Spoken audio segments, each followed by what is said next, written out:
everybody. Welcome back to Final Resonance TV and Musical Journeys episode number 18. Today with my great friend Jeff Weaver, all the way from Burbank, California, who I was a co-guitar player with in high school. Yep. We had competing bands, or we did. Symbiotic bands. See, I said that earlier to Jay. I said that we were sort of.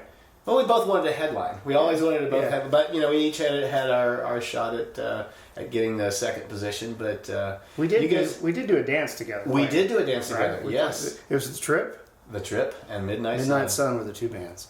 So that goes all the way back. We were what, 18, 17? 16. I started with a Trip when I was 16. I think it was the same year. We were the same year in school, right? So we graduated in 87. Yeah. So great, that's out there. Yeah, we're old now. Yeah. We did a dance. I think it was Homecoming. Was it Homecoming? Yeah, it was one year. Yeah, they had both of our bands, and what did we do? Swap up? I don't know if we swapped gear up or how we did that. I think we had one drum set. I think Tommy Popey, your drummer, came and played a couple songs with us. We played Yankee Rose by David. You guys did, yeah. Crazy. That's crazy, isn't it? So Jeff has moved out here and become a TV executive, sort of. That's a good way to put it. And you are an Emmy Award winner. I'm an Emmy Award nominee. Okay. I lost to Tom Beers for Deadliest Catch, and I lost to Born This Way. But you were a nominee for Intervention. I was a nominee for Intervention for 2 years running. So well, that's still great. It was truly an honor to be nominated. It was fun. Right. The after party was amazing. But I think Tom Beers had a little bit better time than I did. Wow. Well, you'll get it sometime. Yeah, one of these days. Sometime soon. So Jeff's been out here for how long? I've been out here for 22 years. Wow. So I've made it my home. I've got got married. I have 4 children. We got the house way out in the West Valley. I mean, all the stereotypical LA, find a way to make a living out here stories. Well, you've made a living, so.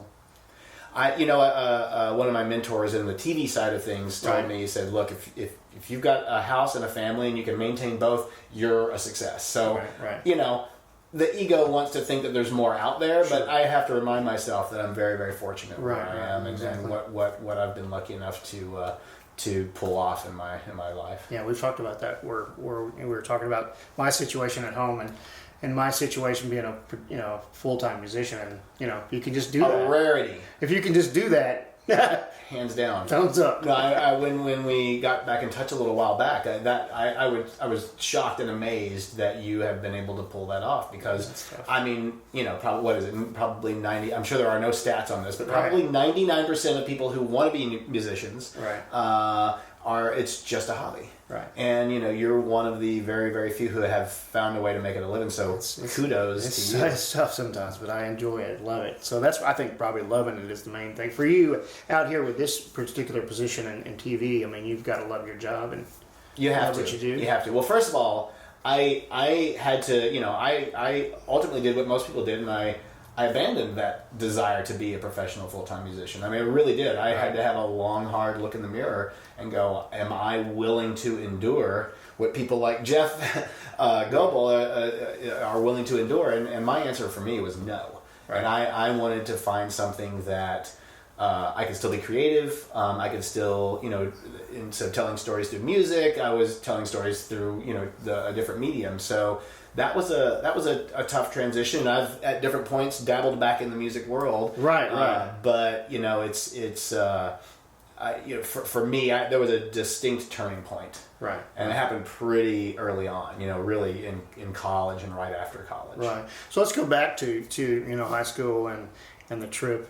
Let's go back to before that, because what's funny is, as long as I've known you, I don't really know the genesis of music for you. Right. Like, what was it that got you started playing guitar? When was it? It was, obviously before high school. But well, I was 10, 11 years old, and my dad had dabbled around on the guitar and had a really inexpensive nylon string down in the basement that he just never picked up anymore. And one day I found a little Mel Bay, folk song chord book.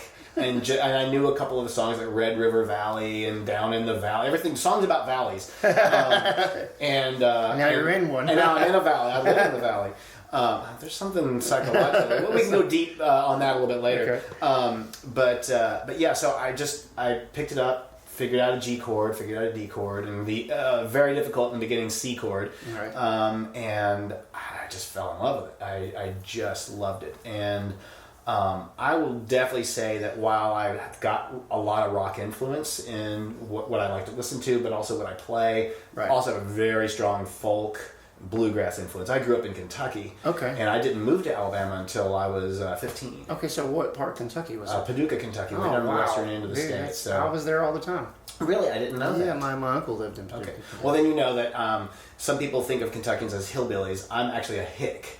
So there's a distinction, as opposed to rednecks in Alabama. Right. I'm a hick from Western Kentucky. Hillbilly has a little more of a ring to it, so I sometimes will cop to hillbilly. But So you moved to Alabama, you're 15. yeah, Okay. yeah. So we intersect in 9th grade or 10th grade or 10th, 11th. Yeah, I remember roughly. You know what? There's a picture, and I'll try to put it into this video of you and I together In the hallway. in by the lockers or in something. the annual, right? Yeah, It's yeah. the only one. It's the only one. It's the just a only freak. one. So I'll put Yeah, that the in. two guitar guys, the two guitar Jeffs. Are there. That's weird. Yeah, such weird. I remember it, and I still have it somewhere. So Neither of us has changed a bit. Yeah, not much. Just a lot older. So you're 15. You moved to Alabama. Yep, moved to Pelham, Alabama. Right. And found a new guitar teacher down there who was really jazz and blues heavy. Okay. And so I learned, and he was also really into classical. And so, he really showed me a lot of classical. Where did you go? A guy named Paul Moore. Of course, He would I know Paul. give privates. Yeah. I know so, Paul very well. So he was also remarkably. My teacher before him was a sort of big band era swing and jazz and also a lot of old timey music. Right, right. And a lot of sort of ragtime converted for guitar and sort of very a sort of folksy take on the big band era was sort of his forte.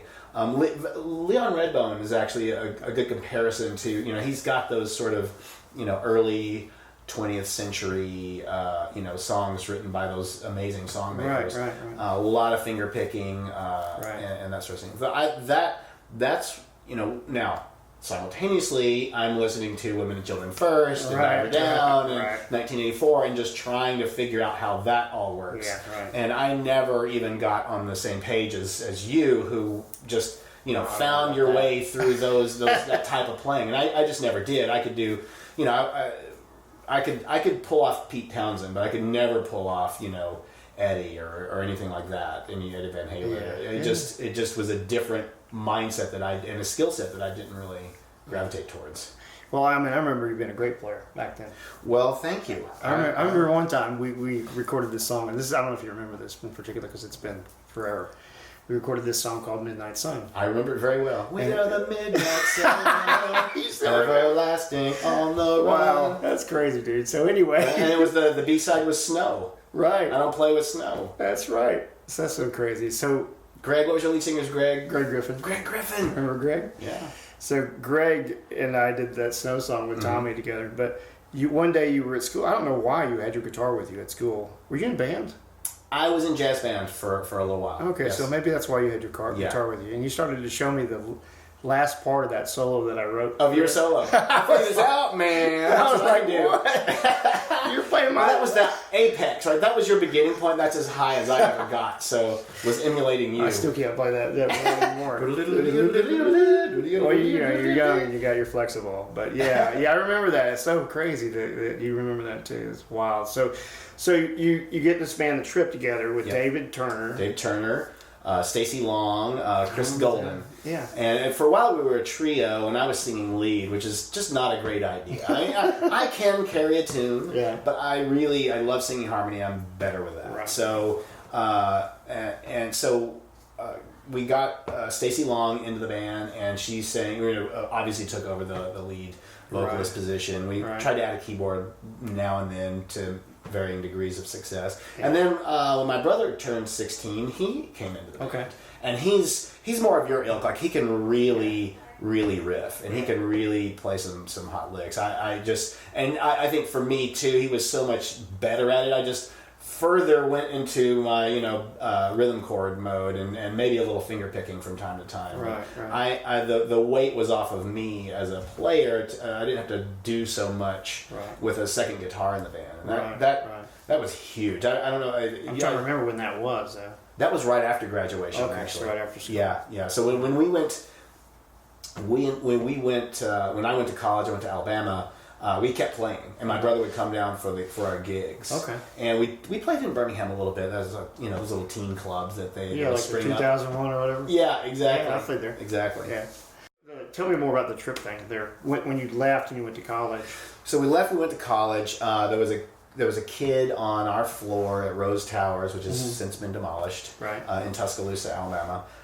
He heard us play a gig somewhere and said, "I want to be your manager." And he actually, he was a business major and he wanted to be the wheeler dealer, and he started getting us gigs, and he cut himself into his share of the pie, which he very well deserved. Right. And we played for a while at being a real band. We bought our own gear, and we stored it at various places where we had room for it, and we had a great time. We really did. And then, as things do, I eventually, I think after my second year at college, I moved away from the dorm, and so just the distance and not being together. Dave and I lived together. Okay. And of course, my brother is very close as well. So once that shifted, that I think the band just sort of slowly disintegrated. Right. And we wrote songs early on, but we really didn't have the courage of our convictions to play them very often. We would work in one or two originals, but we were essentially a cover band that wrote songs on the side. Yeah, we were kind of the same, right? Yeah. We were the same. Yeah. We did the same thing. We wrote songs. I think we ended up doing 9 songs through that period, and then we had a different singer later after that. Okay. After high school, we had a different singer who came in, and he had all the lyrics, and me and Greg would kind of co-write the music to everything, and everything came together really easy to a point, and then it did its course. The ebb and and when I was a sophomore in college, I got introduced to the TV business, and so the combination of a little bit of geographic fragmentation of my bandmates.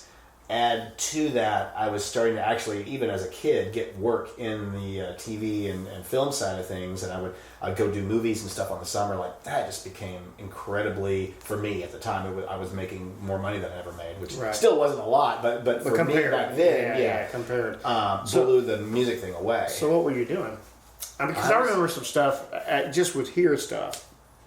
And I don't know what it was you were doing, but it was in that business. Yeah, so I very early on gravitated to the electrical department. Okay. My grandfather from Kentucky was an electrician, and he taught me a lot of just skills. I used to work with him in the summer, and so when I got exposed to the TV business, there's, especially in the older days, there were really big lights that required a lot of extra power. You would have to clamp onto fuse and circuit boxes and everything. Yeah. And I knew how to do a lot of that stuff, so I got into the business through that side, through the technical side. Okay. So I worked on a movie called what was that thing called?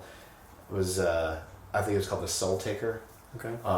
And it was just a really standard low budget B horror movie. Right. I worked on a film that had a bigger budget called The Brotherhood. I think it was released as Stone Cold, starring Brian Bosworth. Okay. It was shot. These movies were shot in Alabama in the summertime because it was cheap to shoot locations and non-union crews and all that kind of stuff. So I would find a way I found out about these movies, and I would find the right person to call and say, "Hey, I'll work for so cheap, and I'll put myself." And literally, I think on one of those shows, I was making $350 a week, and I had to put myself up in Biloxi, Mississippi. I literally paid for my own apartment out of $350 a week. So that is crazy.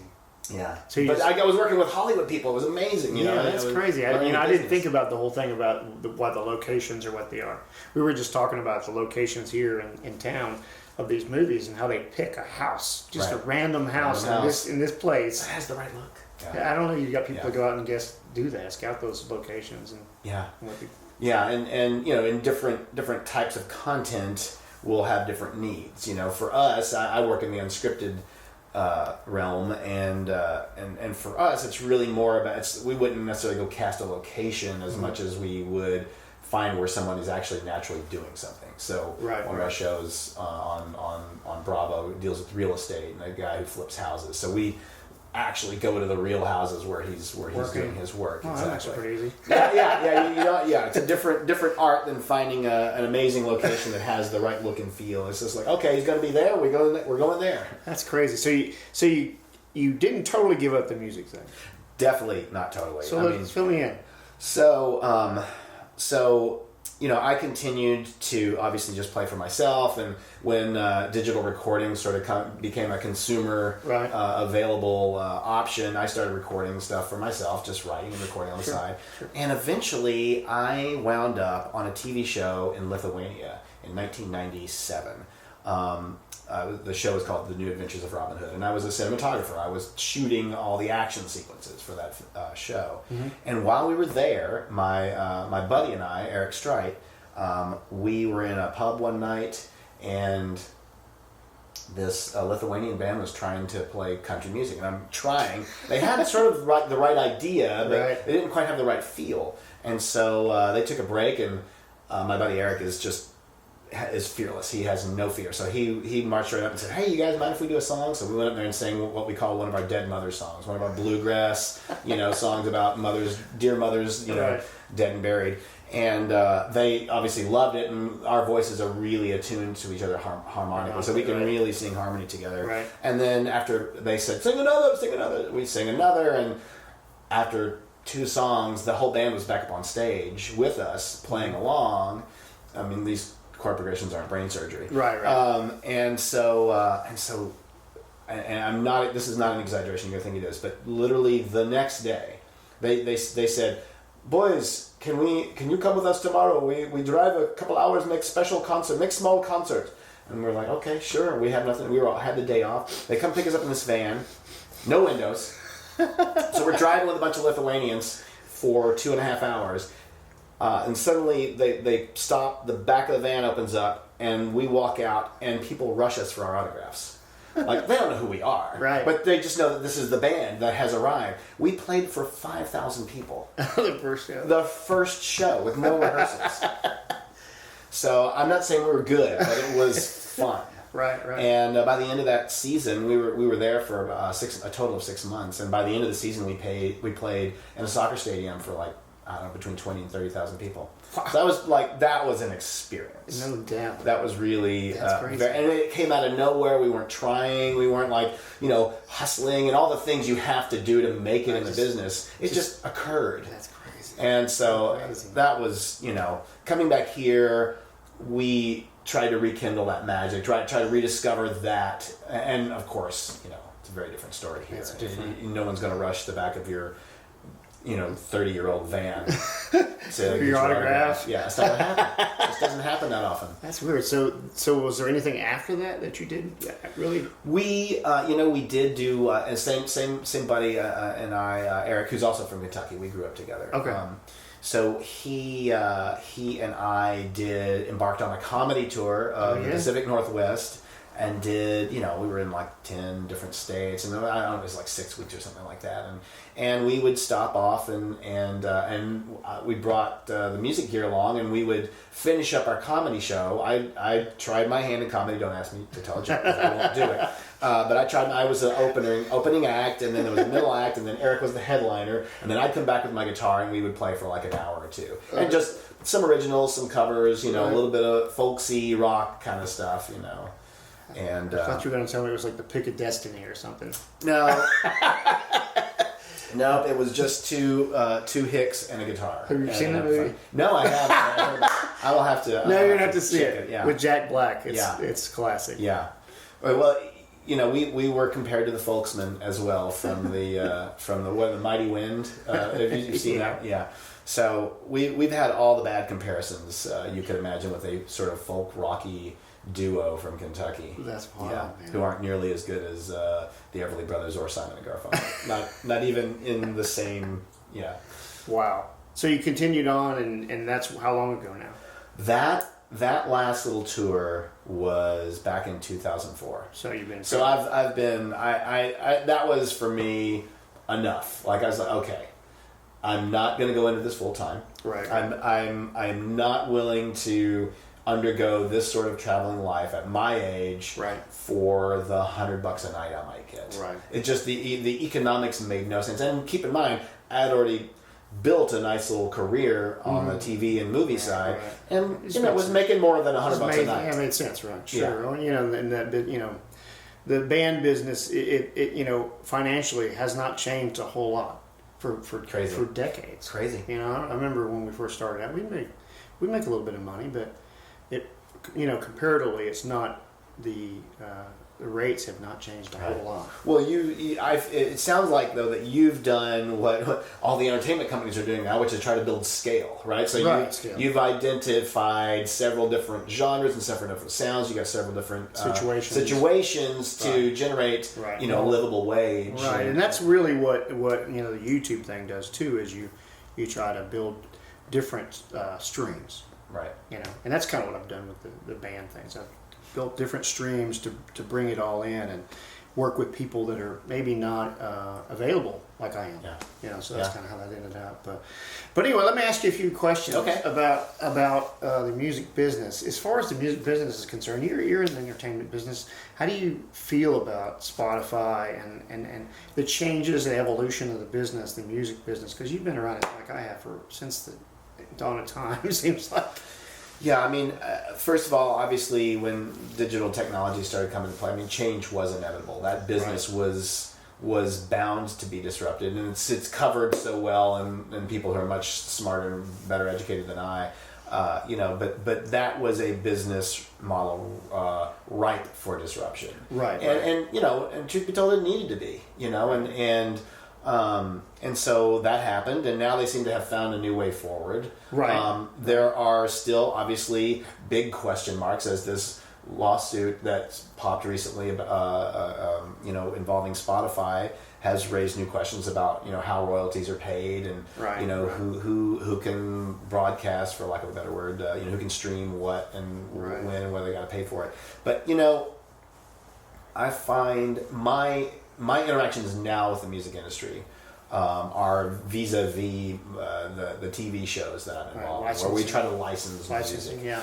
And it's just remarkably heavy, clunky, complicated, cumbersome. I mean, imagine anything that feels like you're carrying a gigantic box loaded with concrete. That's the adjective you want to use. Right. It is not easy or streamlined or simple, and it's incredibly expensive from a legal standpoint.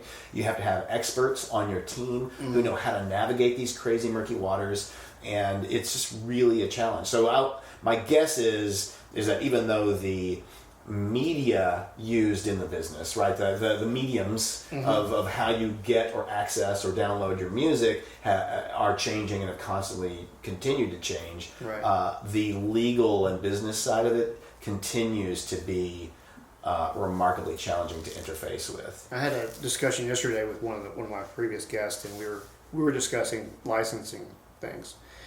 And every time you get into that discussion, there's like 10 roads to go down.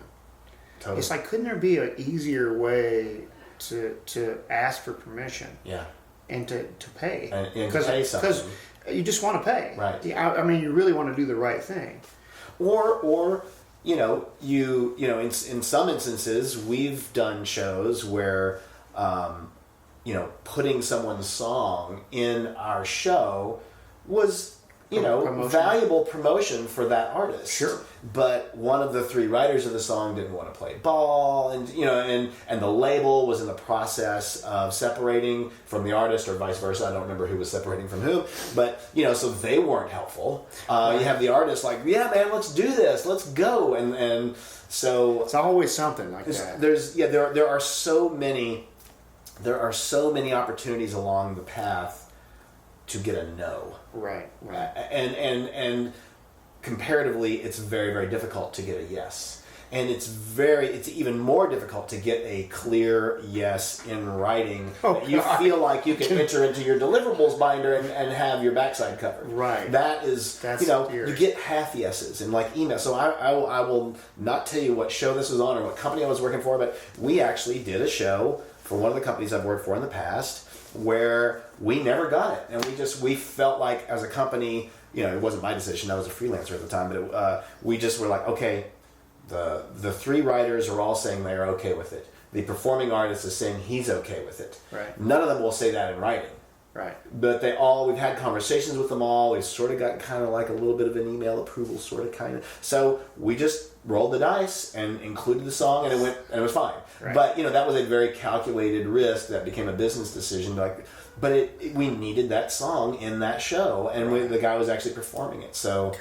And so, and here we are at a relatively high level of credibility, and this was on a significant network, right? And you're still fighting. And we're still fighting that little battle where, like you said, it should be easier, right? But it's not. Like anytime, no offense to lawyers, but anytime enough lawyers get involved, it gets really boggled down. Hard to it gets hard to navigate.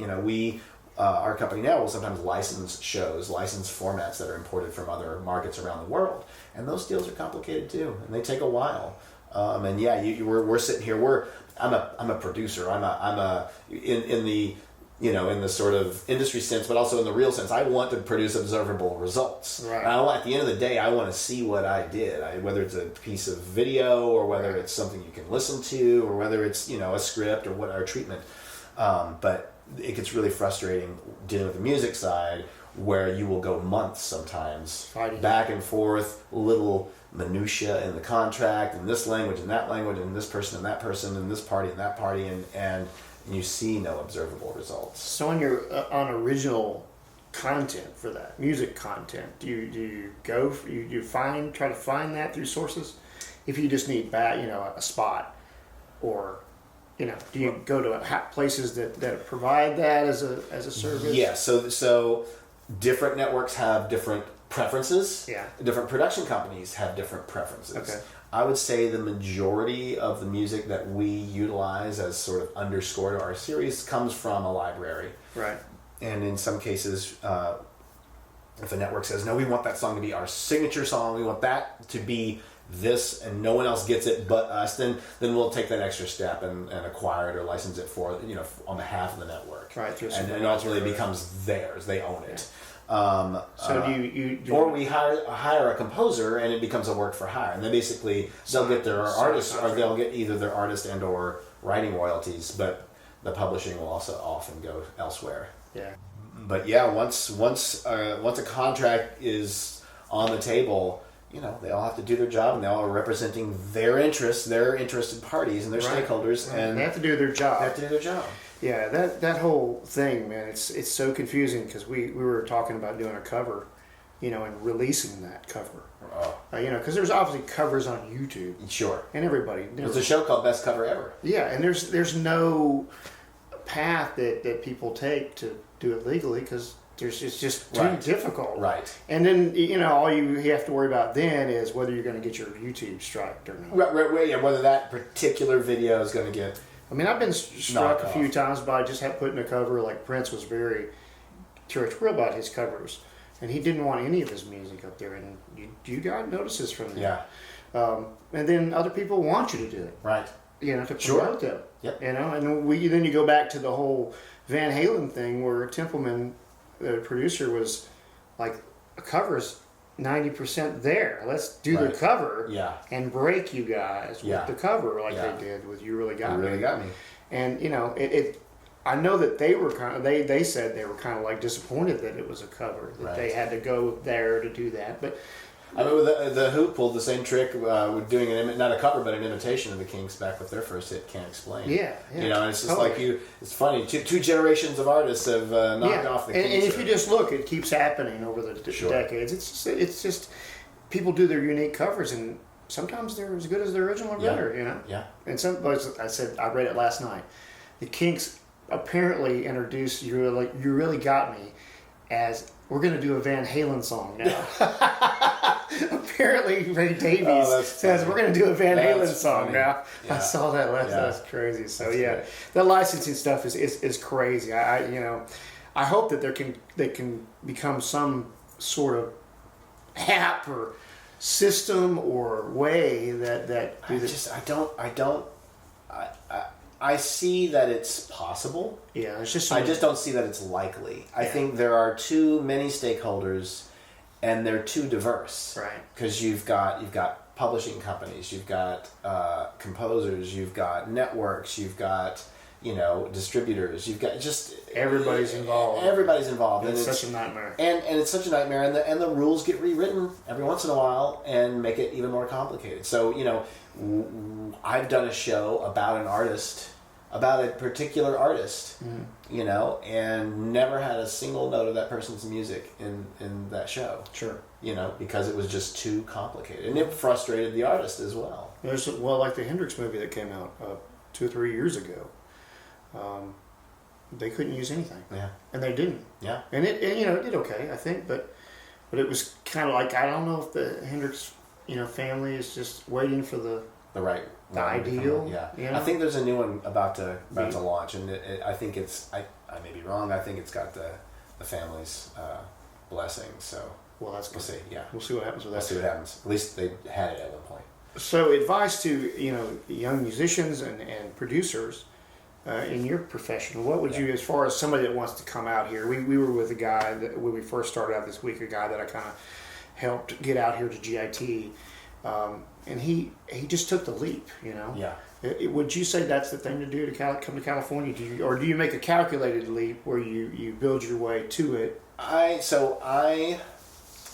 little bit of both is my I will advise as I did, right? So I know people that literally had $20 in a stick of gum, got in the car and came out, and I know other people that waited and had their job lined up and then transitioned that way. I did something in between. I worked for a few years, stayed in Birmingham and worked for a few years there at a production company, right? And just saved my money and saved and lived as frugally as I possibly could, so that I had a nest egg. Right. And then I took the leap. I knew 2 people when I moved out here, and I had no job prospects whatsoever. Wow. In fact, I did not work except for one day as a still photographer for $100. I did not work in the industry for 8 months. Right. Paid work. I did a lot of freebies. I would go out and I had my own camera package, so I would go out and I would shoot stuff. Right.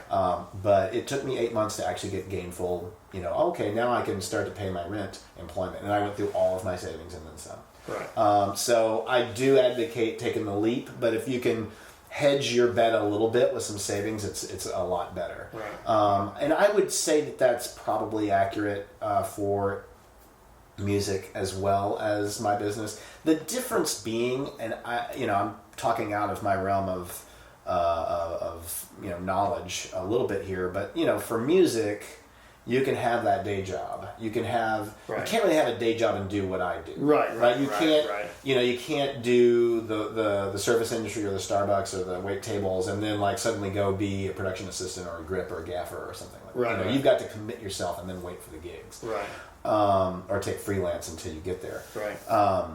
But I would probably be a little more aggressive if I was coming out here to do music and take a little bit more of a plunge. Yeah.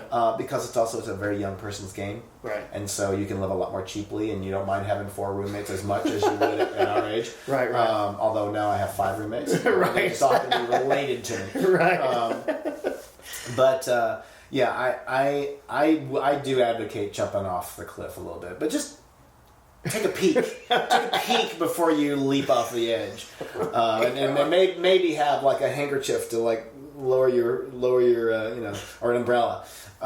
So I mean I think it's wonderful to take a chance on your career. I really do. There are many times when I look back and I wish that I'd taken more of a chance on my musical side. I really I miss that. And I don't want to put it in the category of regret, but I often do wonder, wow, what would it have been like had I put that first? Yeah. The guy that I was talking to, Brandon Fall, he's this guy that I helped.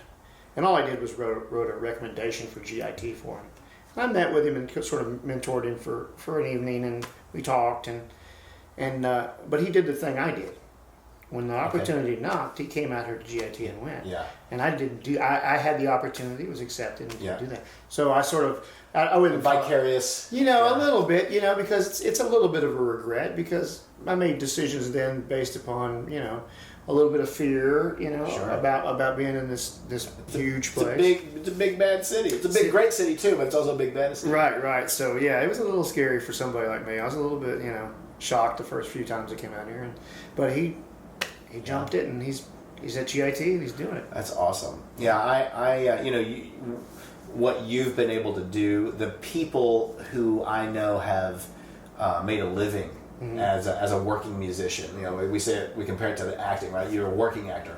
Maybe nobody knows who you are, right, but you're making a living as an actor. Right. It's very difficult. Same thing as a musician, probably even harder as a musician. But the people that I know who've done it out here have taken your approach. They've got those different streams.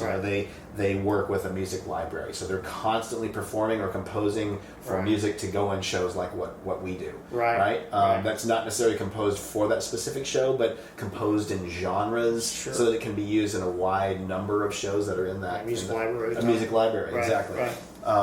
And then do the performances on the evening, and then maybe have some gig with an orchestra somewhere, or they have a standing gig in Phoenix, Arizona that he goes to 4 times a year that pays him a little bit of money. It's being scrappy, thinking outside the box, and going, how much can I put on my plate? How much can I put on my plate at any one time, and do it all well, and hopefully that's going to generate enough revenue to pay the bills. Make a living. Yeah. So one other question before we call it a day. Since I'm here with my buddy Jay. Hi Jay, behind the camera. He and I are both embarking on these YouTube channels, which is his part of. Your feeling about TV, me and Jay have been talking about this a lot today. TV's evolution into content that's on YouTube, stuff like we do, that's sort of freelance. We both kind of look at it like a TV channel that we are producing content. It's your channel. We're content for.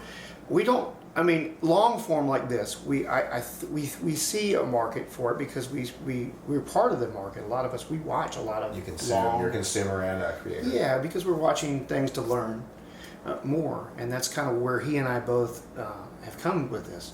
So for you, in that, what's going to happen with that? What do you think is going to happen as we go forward with TV?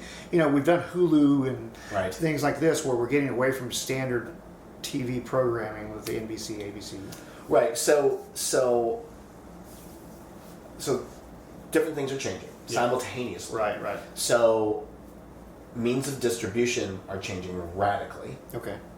Content is changing probably a little less radically, because there's been short form content out for a while. There's been user generated content out for a while. Sure. So what's happening right now is not as radical a change on the content side.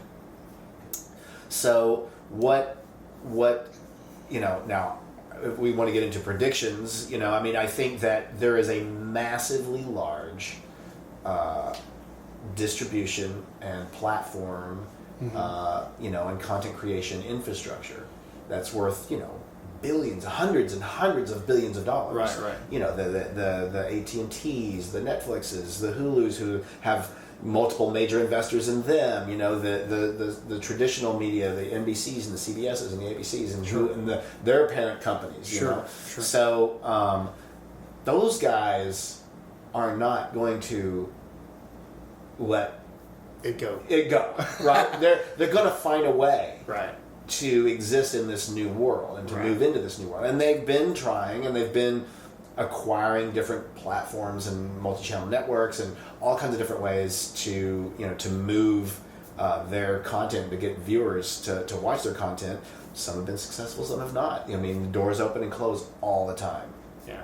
So I feel like ultimately that the existing infrastructure, while it's going to the type of distribution or the medium that it is being used to distribute is going to continue to change and shift and consolidate and break apart and do all kinds of things.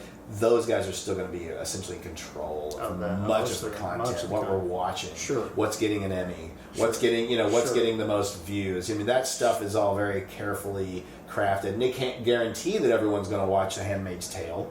Yeah. But they can certainly set that show up to succeed. Right. In ways that we couldn't dream of, or ways that you couldn't dream of as a purveyor of a YouTube channel. Sure. So, I I don't think that user-generated content is going to suddenly take over the world. Yeah, but in a sort of a specialized content, I think that's what we are in. It's specialized content, stuff that, we want to know how you get this kick drum sound. Yeah. We want somebody to Right. teach us this Right. because mentoring in that, the old way, which when you were an intern at a studio, You got to go somewhere, physically go yeah, somewhere. you did that, right? But now it's not only not as easy because there's not as many studios because of the digital revolution. Yep. But now you have Not as many big studios, Right. but gazillions of Small. tiny. So you do have guys. We have a guy in our community named Warren here who works with Aerosmith, who does a channel called Produce Like a Pro, and all he does is he does a lot of tutorial, Okay. a lot of interviews. He does Okay. a combination of a lot of things, and Jay and I both learn from him a lot. Right. But it's What's his footprint, Jeff? What's his social media footprint? It's- that's because that's a it's question. pretty big. So that's amazing. Like if someone now, granted, he's I don't know if it's attached- a million, but it's even if it's 100,000, Hundreds. that's tremendous. Yeah. And it doesn't hurt that he's obviously attached to one of the biggest selling acts of all time. right. Sure. But finding you raise an interesting point that is it's very current in the conversation at the highest levels of this industry. Yeah. And that is finding their viewer, micro focusing, micro targeting Right. on particular viewers. You've got people at Discovery Networks trying to do that with their viewership. You've got people at Netflix finding, okay, these viewers really like this kind of content. Let's do some more of that. Right. We got tons of people that love Adam Sandler. Let's do a movie or a series with him. Right. And so, if you're able to assess the metrics of who's looking at Warren's stuff and find your way into that world that way strategically, Right. then you're probably smarter than the vast majority of people who are creating the content just because they kind of like it. Right, Like right. you've actually got a goal to target. Now, I know nothing about how to successfully target those Right. viewers. That is just not Right, my realm of right, expertise. right. I'm not. We call it sort of organic growth, where we create a content and we follow how it tracks, and then Right. we try to adjust to maybe we need to do something new. Jay's been doing one thing for a long time, and now he's going to try something new.